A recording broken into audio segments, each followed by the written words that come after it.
Assalamualaikum warahmatullahi wabarakatuh. Waalaikumsalam warahmatullahi wabarakatuh. Alhamdulillah, wassalatu wassalamu ala sayyidina Rasulillah, sayyidina wa maulana Muhammad ibn Abdullah wa ala alihi wa sahbihi wa mawalah. La haula wa la quwwata illa billah, amma ba'du. Saudara-saudara kaum muslimin rahimakumullah, la ikraha fid din, tidak ada paksaan dalam beragama. Mau Islam silahkan, tidak mau Islam silahkan.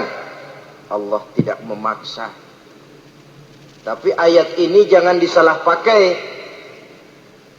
Tidak pernah sholat, ditanya orang, kamu kan Islam kok enggak sholat? La ikraha fid din dong. Salah pakai. Yang tidak ada paksaan dalam beragama itu untuk orang di luar Islam. Kepada tuan-tuan di luar Islam, la ikraha fid din, tidak ada paksaan masuk Islam. Tapi kalau sudah masuk ke dalam Islam, maka berlaku peraturan Islam.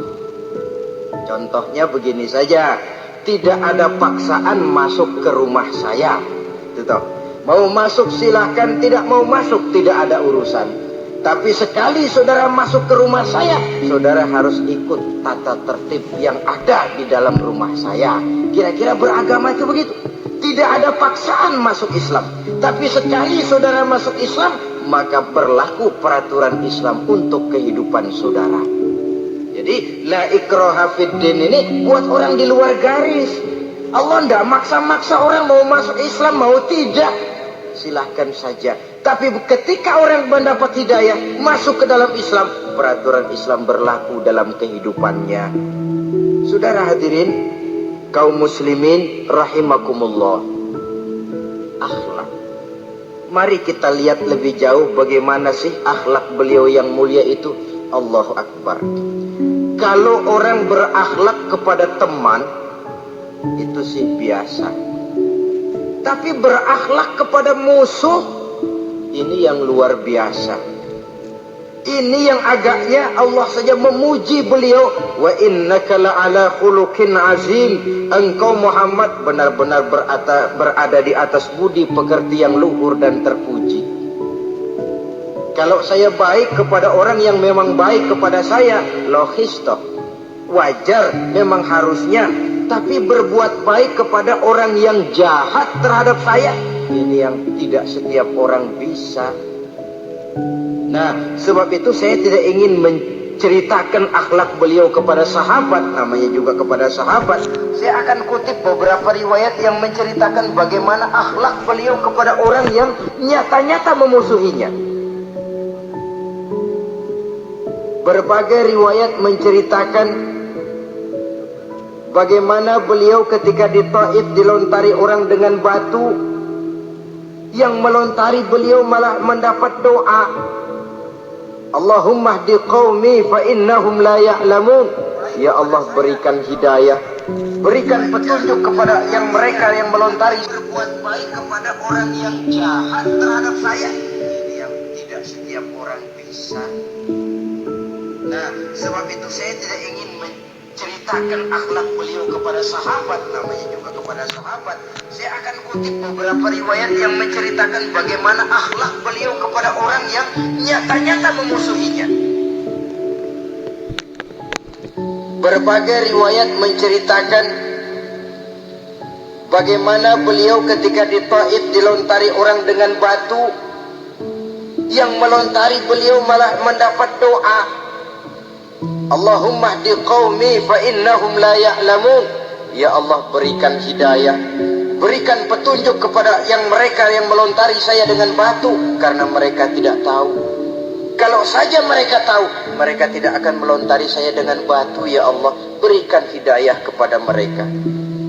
Padahal ketika itu malaikat Jibril menawarkan jasa. Muhammad, kalau kamu mau orang yang melontari kau dengan batu itu hancur, saat ini juga saya angkat Jabal Uhud, saya timpakan mereka biar mati semua. Mau Muhammad? Jangan Jibril, mereka tidak tahu. Kalau saja mereka tahu, mereka tidak akan melontari saya dengan batu. Lebih baik doakan mereka supaya mendapat hidayah dari Allah. Dalam kondisi kepepet, dilontari dengan batu, malaikat Jibril datang menawarkan jasa. Beliau lebih memilih mendoakan orang yang berbuat jahat itu. Ya Allah, bukan main. Umumnya kita kan kalau lagi kepepet ada yang nolongin, girang bener. Andai kata kita yang jadi nabi, disambitin orang, datang malaikat Jibril nawarin, bagaimana sikat? Habisin aja dah.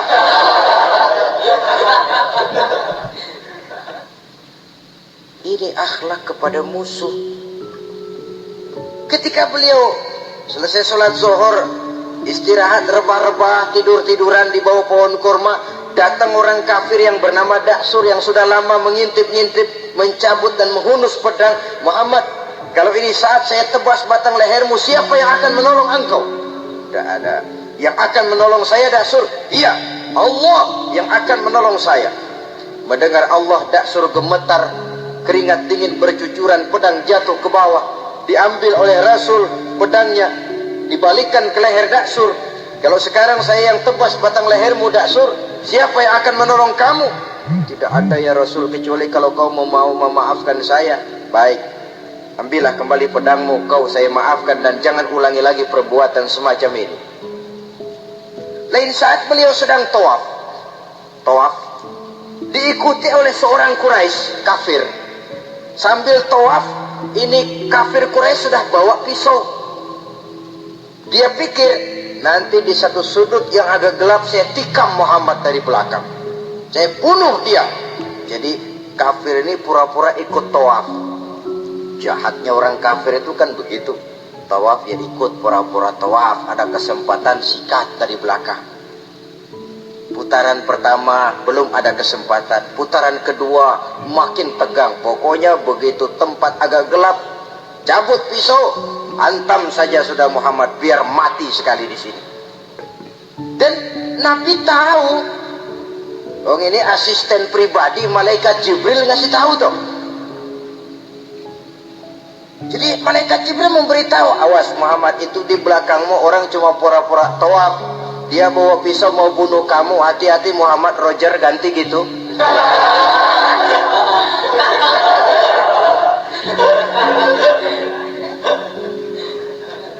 Tahu persis beliau. Sampai di satu sudut yang gelap, si kafir ini mencabut pisau. Nabi nengok ke belakang, menoleh Nabi. Begitu menoleh, Quraisy ini kan ketangkep basah, bahasa Arabnya yumsak mablul katanya, ketangkep basah, grogi, salah tingkah, garuk nggak gatel, kasihan ngelihatnya sudah. Ya namanya orang ketangkep basah itu, mau alasan apa? Nggak beralasan ya, harus merasa harus membela diri, gemetar nggak karu-karuan. Kata Nabi senyum. Mau apa, Mas? Anu Rasul, ini anu apa? Anu. Sudah, saya kan tahu kamu mau bunuh saya toh. Sudah, saya sudah tahu kok. Oh, kamu jangan pura-pura.